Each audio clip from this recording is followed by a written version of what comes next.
Hey everyone, time to get back to it with this Music Makes project.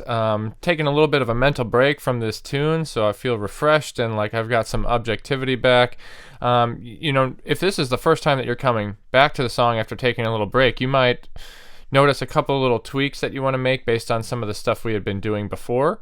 I'm not really going to I'm not going to go back and explore EQ or dynamics or anything like that at this point. I just want to get moving forward. So what we're going to be working with today is doing some panning and volume adjustments so we can balance all this stuff out really well. Now, thankfully, our session here isn't too complicated. We've just got vocals, bass guitar, drums, and a saxophone, and not a whole lot of complex things going on.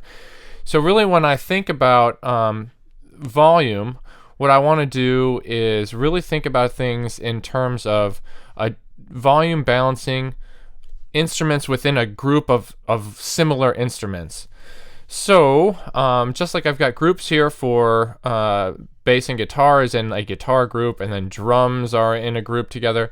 Let's take drums for example. What I want to do is pick a good level for my kick drum and then balance all the other drum elements to sort of fit in nicely with the kick drum. And once I balance all of these things within their smaller group in relation to one another, then I can enable groups here in on the side here, and then make some larger adjustments to things. So then so basically what I'm doing is volume adjustments in two parts. First, I'm going to approach it by making adjustments in relation to the instrument group, and then I'm going to be making adjustments to whole groups to make them all fit together well as a whole.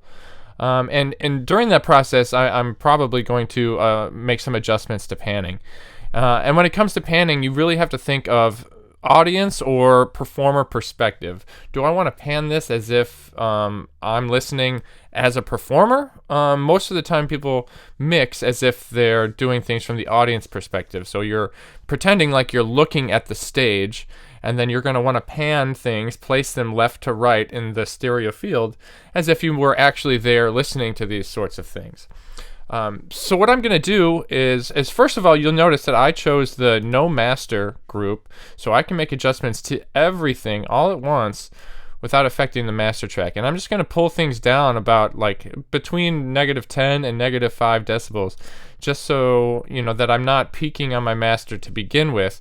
And then what I can do is make these adjustments and then select this same group and then boost everything back up a little bit towards the end. So again, one of the things that you really got to worry about is making sure that you deselect a group when you're no longer going to use it. But right now, I'm just going to go through and start balancing these drum elements to begin with. And I'm going to be making adjustments to the volume, but first what I might do is actually do the panning, because right now everything is coming out equally in the middle of the speaker, these mono audio tracks, and then my stereo track is going left and right. But all these four elements are going to be coming out of the speaker equally right on top of each other. So I may not have to do so much balancing as if I can give them some space away from each other. So what I've done here is I've got myself a picture of a drum set. This is exactly the drum set, the kind of drum set that was recorded for this and that we have in the studio.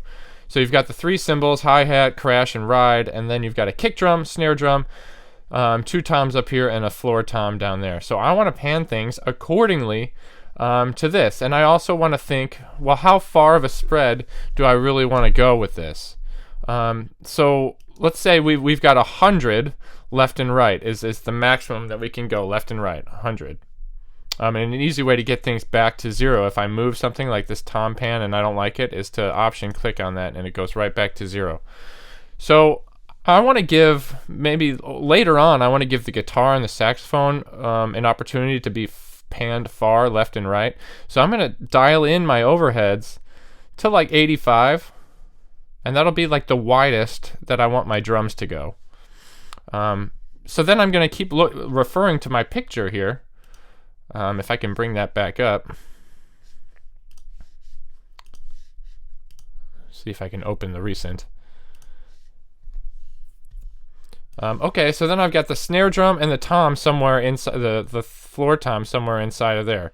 But it looks like the floor tom wasn't even used in this case.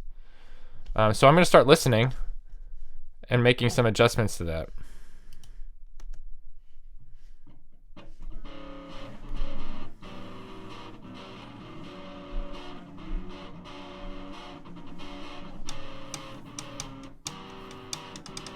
Okay, so let's see. The snare is going to go off to the right quite a bit.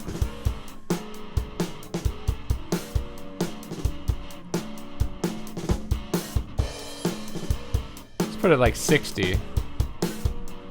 Keep the kick drum in the middle. And then my two toms will go at like 40 and 40. So tom 1 was to the right. And tom 2 is to the left. Now the toms only happen very occasionally. They're not used very frequently. But now that I've got my panning situation set up, I can start listening to that kick drum and then making adjustments.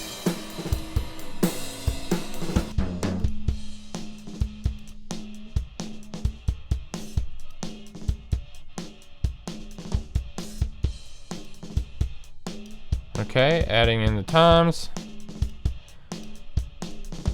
And I might have to switch back to my edit view to find a spot where the toms are actually hit. So here we go. Find this little section and loop that playback while I try this.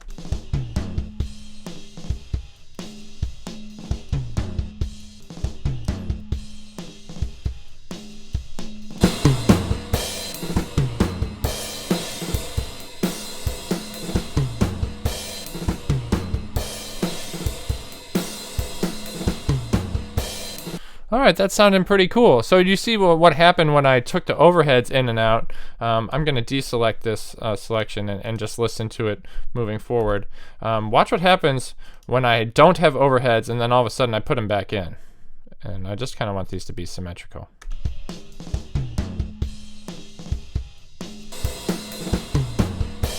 It adds a whole lot of that high frequency shimmery sound of the cymbals. It also gives me some of that the reverb, the ringing out of those toms that I've like eliminated with the gate from before.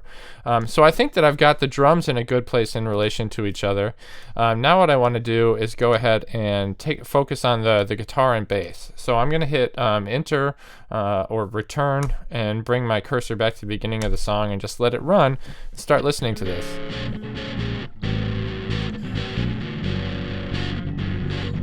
Now, an interesting thing to know about is that low frequency sound, human ears cannot perceive low frequency sound, like directionality of it. So it doesn't really matter if we really pan things left or right from the bass. So it's a good sort of rule of thumb to just leave that front and center. It also doesn't really have any threat of compromising the vocal quality because they don't really share too many frequencies. And the vocals would be something else that sits right in the middle. Now the thing that I might do is pan the guitar all the way to the left and then decide to pan the saxophone all the way to the right. And you hear how much more bass we can hear with this out of the way. I'll move the guitar right back in the middle. And it makes the bass sound like it disappears. But then we move it, and all of a sudden the bass is there. Pretty wild. So that makes me want to actually lower the bass a little bit.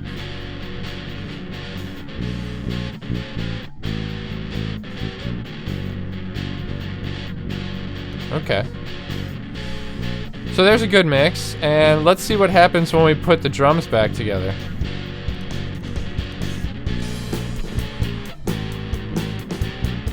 Alright, so now I'm going to highlight the groups, drums and guitars, and if my drums are overpowering that stuff, I can, in one adjustment, bring them all down a little bit in relation to each other still.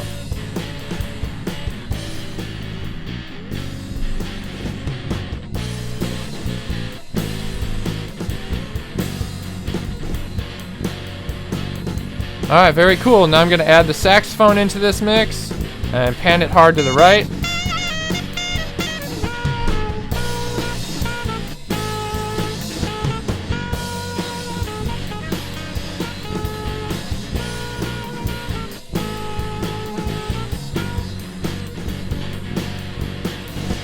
Alright, sounded really cool. So now what I've got to do is just make sure that those vocals really fit in there. So let's go ahead and again return to go back to the beginning of the tune, and let's listen to how the vocals fit in.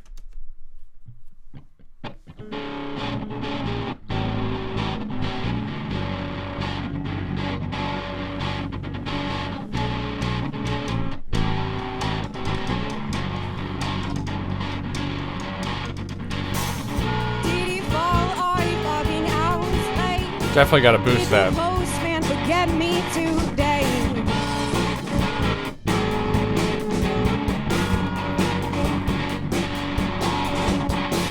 You said your message was coming through, telling me about me and you.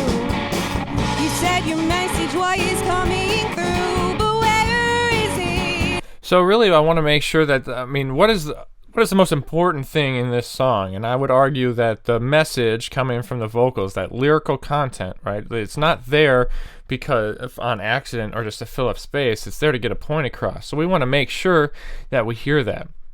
And one good test to make sure that that's loud enough is what we can do is we can lower the master volume slowly over time and just listen. And one of the very last things that you should be able to hear clearly are the vocals. And if you can't do that, if at a very low volume on the master, if the vocals are starting to compete with something else, then we likely need to boost the levels of the vocals or pull everything else down a little bit. So let's do that test right now.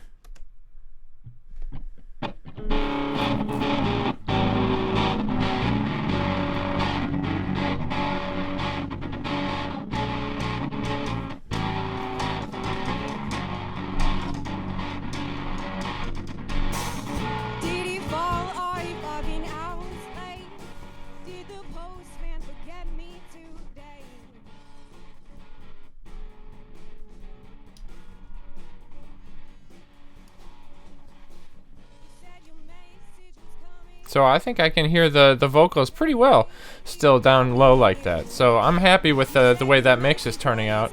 Option click on the master fader to bring it back to 0.